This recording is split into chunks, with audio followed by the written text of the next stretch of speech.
Olá, sejam todos muito bem-vindos ao nosso webinar. O tema de hoje é como os idosos vacinados podem voltar à rotina. E como convidadas temos a profissional fisioterapeuta do Hospital São José, Franciele Fraga, a profissional de educação física do Centro de Convivência, Giovana Atanásio Stein, e o coordenador do setor de captação de recursos do Hospital São José, Jefferson Ferrari. No episódio de hoje temos o apoio das empresas Philco, CSN, Da Magrinha e Tigre.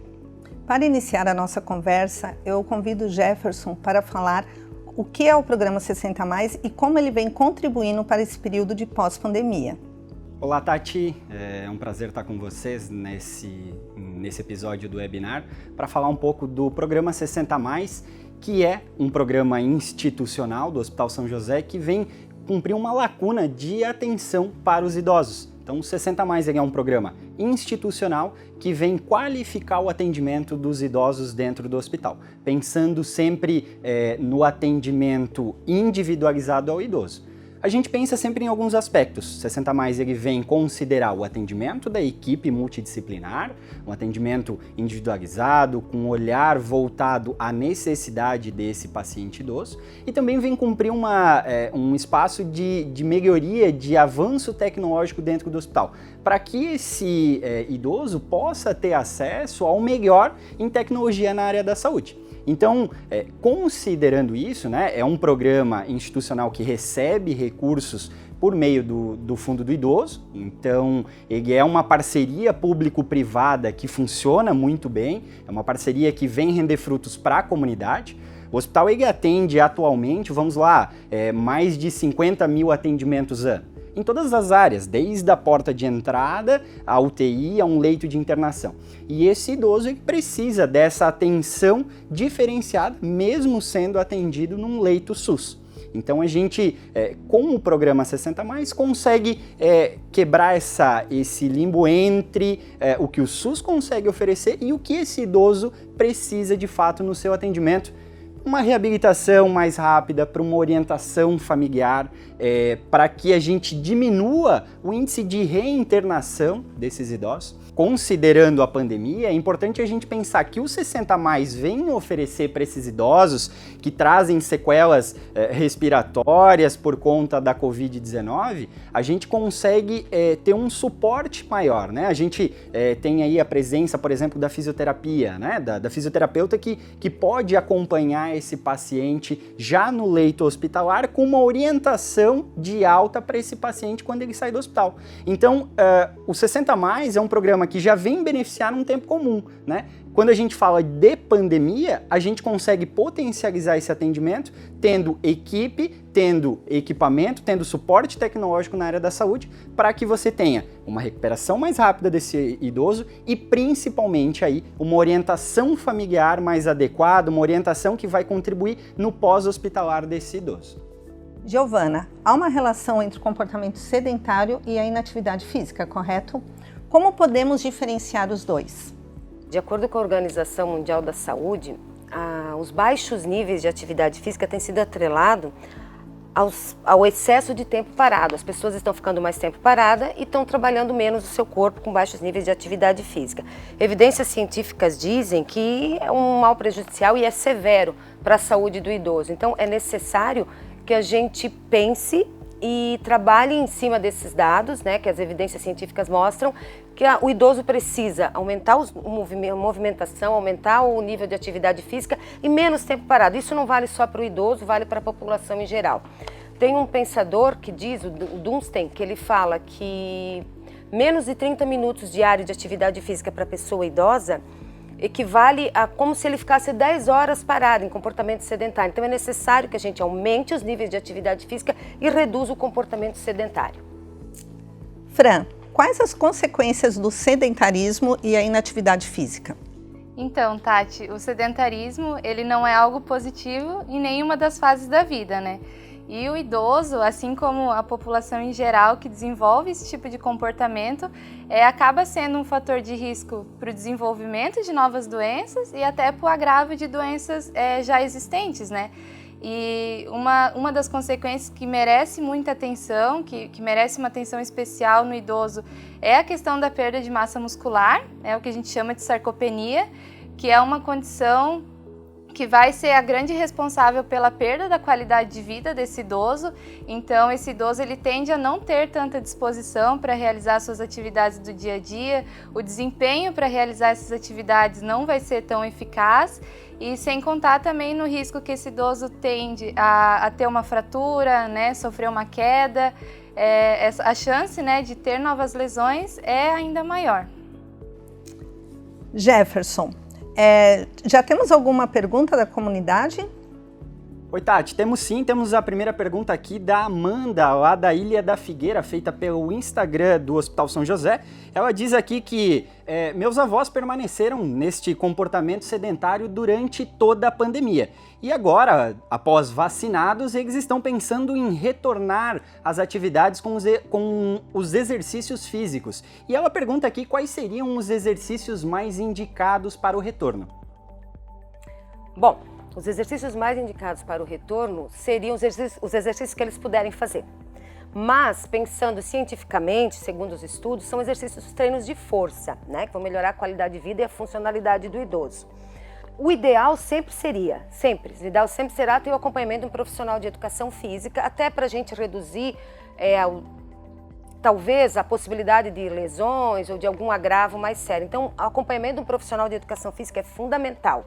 Não tendo como este acompanhamento, sugiro, né, que se for um casal de idosos que aqui de Jaraguá do Sul, que residam aqui em Jaraguá do Sul, nós temos o Centro de Convivência do Idoso, que além das atividades físicas, nós temos outras atividades com acompanhamento profissional e que essas pessoas poderiam estar fazendo uso. Basta ir até o Centro de Convivência se inscrever. Mas sim, o exercício fundamental para o idoso é o treino de força. Legal, Giovana, muito obrigada.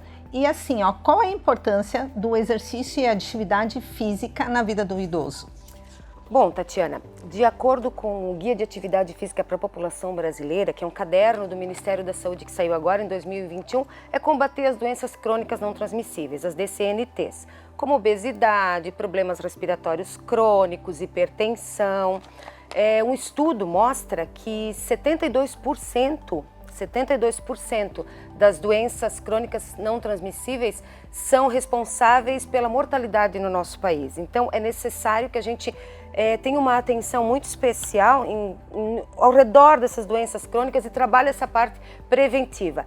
Também a redução de ansiedade, sintomas de ansiedade e depressão, melhora do sono, melhora da qualidade de vida, melhora da autoimagem, do autocuidado, né? Redução de quedas e lesões, que é uma coisa muito importante. Então, assim, essa é a importância de modo geral, porque a gente sabe que as doenças crônicas não transmissíveis, elas são associadas. Então, normalmente a pessoa tem mais um tipo de doença. Então, a principal função é combater essas doenças crônicas e esses agravos que estão num patamar muito alto.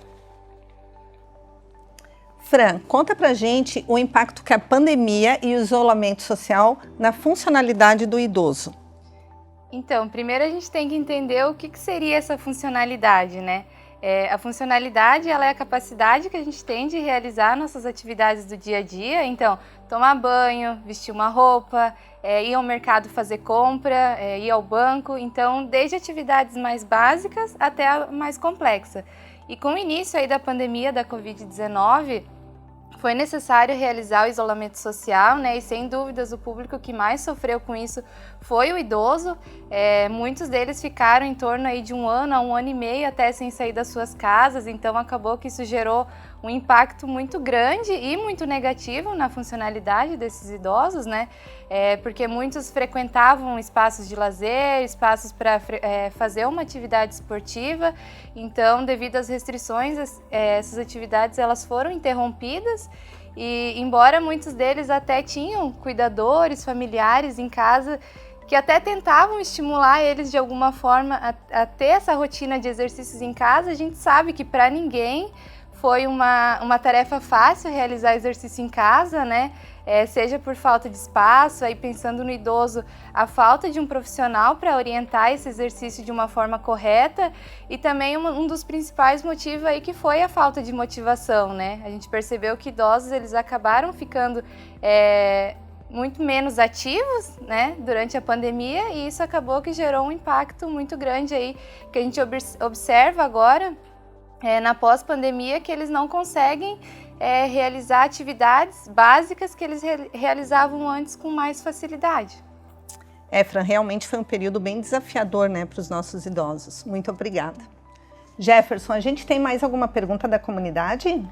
Temos sim, Tati. Temos uma pergunta aqui que eu acho que a Fran vai poder nos ajudar com orientação para nesta pergunta. Nós temos aqui a pergunta da Maria Antônia, ela tem 68 anos, ela diz aqui que cumpriu rigorosamente o tempo de isolamento, não contraiu Covid nesse período, mas que ela quer retornar às atividades físicas, né? E ela pergunta se seria ideal ela fazer uma consulta médica, passar por exames para avaliar se ela está apta para as atividades físicas. Então, Jefferson, acho que diante de tudo isso que a gente falou, né, até agora, desse comportamento que se desenvolveu aí na pandemia, né, desse comportamento mais sedentário, os idosos, eles tiveram esse declínio aí da capacidade funcional. Então, claro, é muito indicado, inclusive, não só se tratando agora pós-pandemia, mas sempre foi indicado, né, a gente consultar com um médico antes de qualquer início de exercício físico, até para ser um início mais seguro. Então, o idoso aí que possa ter desenvolvido alguma complicação de saúde durante esse tempo, então é muito importante que ele consulte ou com o seu médico da família, até com o seu geriatra, né, um cardiologista, para que ele tenha esse retorno de forma mais segura. Giovana, vamos falar agora do Centro de Convivência, né? Você como profissional atuante, você pode explicar para a gente um pouco mais sobre o funcionamento desse espaço público? Bom, Tatiana, o Centro de Convivência é um espaço público mantido pela Prefeitura Municipal de Jaraguá do Sul. Ele tem mais de 20 anos na cidade. Então é um espaço onde acontecem diversos projetos, diversas oficinas na área do movimento, na área da saúde e na área da cultura. Por exemplo, as oficinas pilates, ginástica, alongamento, grupo musical, coral, banda, oficina de memória, artesanato, são muitos os projetos. E o Centro de Convivência trabalha dentro de uma perspectiva de envelhecimento ativo, trabalhando sempre a funcionalidade do idoso, que segundo o Guia de Reabilitação à Pessoa Idosa, também um caderno do Ministério da Saúde, uma publicação nova que saiu agora em 2021, trabalhar dentro de uma perspectiva de envelhecimento ativo, trabalhar a funcionalidade é um grande indicador de saúde, Então, o nosso trabalho principal é trabalhar em cima da promoção de saúde e qualidade de vida. Como saúde e qualidade de vida? Saúde física, saúde mental, cognitiva e social. Perfeito, Giovana. Que bom, né, que a gente tem... E Tati, se me permite, a gente falando do 60+, né, esse espaço que a gente está aqui fazendo essa troca entre hospital e centro de convivência, essa intersetorialidade, né, do papel do centro de convivência é muito do que o 60+ busca. O objetivo do hospital é também devolver esse idoso reabilitado para a comunidade, e quanto mais o idoso estiver ativo lá no centro de convivência e menos num leito de hospital, melhor. Então o 60+, ele tem esse papel também de orientação com as famílias para essa atividade ativa, né? Quem dera um dia a gente com 60+, poder ter tanta prevenção que os idosos não precisem mais de um leito de hospital, né? Perfeito, Jefferson. A gente sabe que a prevenção sempre é o melhor caminho, né? Continuando, Giovana, falando do Centro de Convivência. Com a pandemia, os trabalhos do Centro de Convivência foram suspensos, porque os idosos são um público muito vulnerável, né? Hoje, existe a expectativa de retorno? Como é que está isso? Porque eu imagino que nossos idosos estejam muito na expectativa, né? Como é que está o planejamento de vocês? Sim, Tatiana, sim, nós temos uma perspectiva de retorno. Aliás, final de 2021, a gente teve um retorno breve, assim, um pouquinho mais tranquilo, de algumas oficinas, com número reduzido de pessoas e tal. Agora, em 2022, nós vamos dar o start inicial do Centro de Convivência. Período de março agora, a gente tem uma colônia de férias para os idosos, e esse ano a gente vai trabalhar num formato um pouquinho diferente. Nós vamos visitar 3 parques da cidade: Parque de Inovação, Parque Malve e Parque Arena. Nesses parques nós vamos fazer atividades de promoção de saúde. Então os idosos saem do centro de convivência, nós vamos até esses parques e lá a gente desenvolve atividades de promoção de saúde e qualidade de vida e depois, durante a manhã, e depois a gente retorna. Em abril, aí sim, início de abril, a gente vai ter o start das nossas atividades, aquelas atividades que eu falei anteriormente. Nesse início de abril, a gente vai começar com as inscrições, com uma data prévia já para retorno das atividades. Então, vindo se inscrever no centro de convivência, o idoso já escolhe a atividade que ele quer, do que ele quer participar.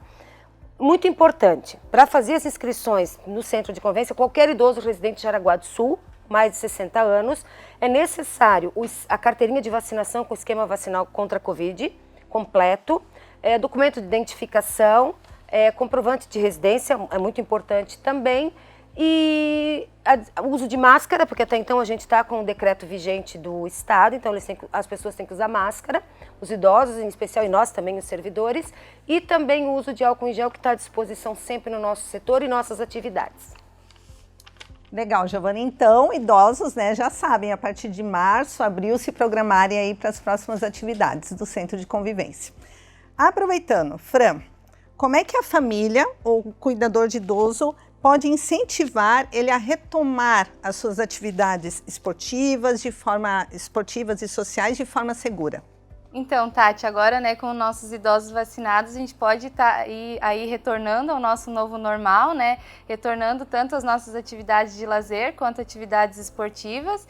E esses espaços, assim como é o centro de convivência, eles são espaços muito mais do que para cuidar do corpo e da mente, né? São locais onde o idoso ele tem essa possibilidade de socializar com outras pessoas, de criar vínculos de amizade.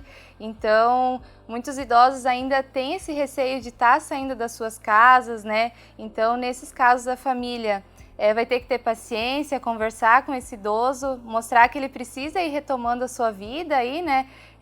Acho que esse é o momento de a gente tentar recuperar parte do que foi perdido aí nessa pandemia e lembrar que as atividades elas são essenciais retornarem, mas ainda tomando os cuidados devidos aí, né? Contra a Covid, uso de máscara, né? Higienização das mãos.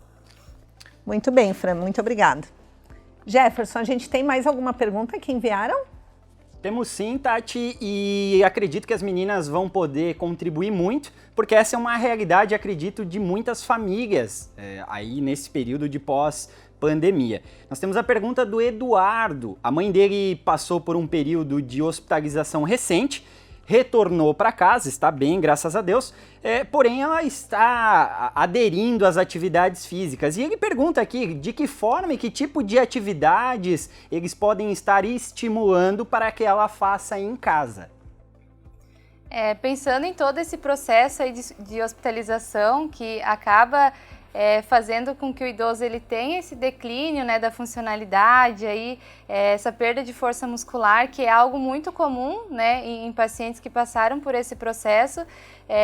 A orientação é que, principalmente, as famílias encorajem esse idoso a voltar a fazer as suas atividades, principalmente as de vida diária, né, as que ele tem a condição de fazer dentro da sua própria casa. E também, claro, se houver a necessidade, e é o caso que muitas vezes tem, de ter essa orientação de um profissional fora, a indicação é que vá para o centro de convivência, onde ele vai poder ter essa orientação mais próxima, esse cuidado mais individualizado do idoso e ter essa recuperação muito mais rápida.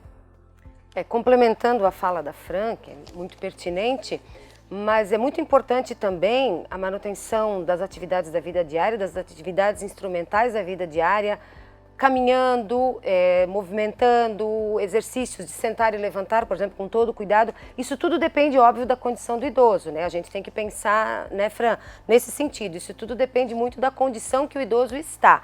Mas em condições as atividades funcionais, o importante é ele se manter em movimento. O mais importante de tudo é mantê-lo em movimento dentro da sua casa, dentro do seu espaço, com a sua segurança. Perfeito. Giovana, Fran, eu acho que ficou bem explícito o quanto é importante se manter ativo e em movimento, sempre que possível, né? E é dessa forma que a gente chega ao final de mais um webinar. Agradecemos a todos que acompanharam a gente. Fran, Giovana, Jefferson, participação do pessoal de casa, muito obrigada. Obrigada às empresas apoiadoras também. Até a próxima.